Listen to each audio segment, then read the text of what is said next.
The bully. Terrible Tim was nasty and mean. The biggest third grader that you've ever seen. He punched the boys' shoulders and pulled the girls' hair. In the schoolyard he would constantly swear. Next to the office of Principal Grim was a chair reserved especially for Tim.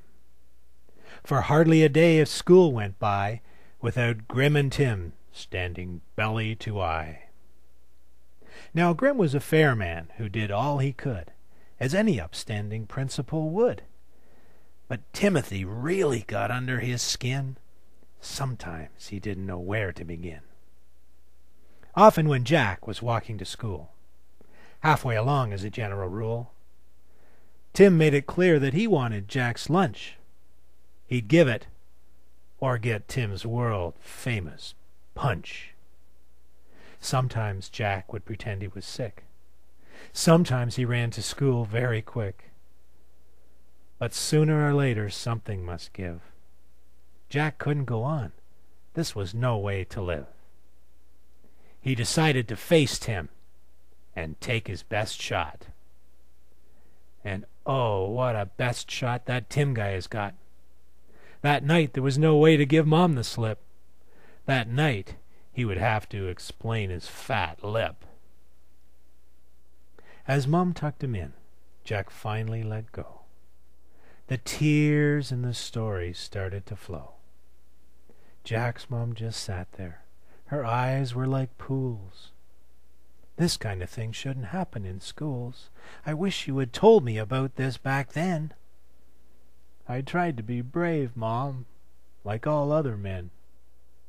Mom said, such bravery is just a big myth. People need people to share problems with. Now that we know just what you've been through, we'll discuss it with Tim and his parents, too.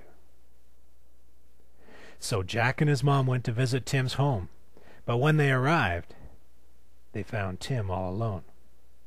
May we speak to your mom? Tim answered no. How about your dad? He said, I don't think so. Later they heard from Principal Grim, I never see Timothy's parents with him. Whenever I visit him, he's all alone. I think that on most days, Tim's on his own. The next day, Jack didn't bring one lunch, but two. When Tim stopped him, Jack said, this one's for you. Tim grabbed both lunches, then gave him one back. He mumbled a very soft thank you to Jack. Something good happened on that special day. Mr. Grimm even put Tim's chair away, and that was the end of the lunch bag attacks, for school began giving Tim lunches and snacks. He tried to sit still. He learned how to read.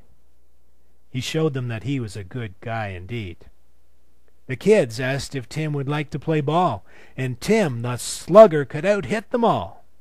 Over the fence and into the street. Tim turned out to be quite an athlete. Tim stayed at Jack's place when life made him sad, for they were the best family he'd ever had. Each of them learned that friendship is good, and people can sometimes be misunderstood. For when we know why people do what they do, then chances are they might become our friends too.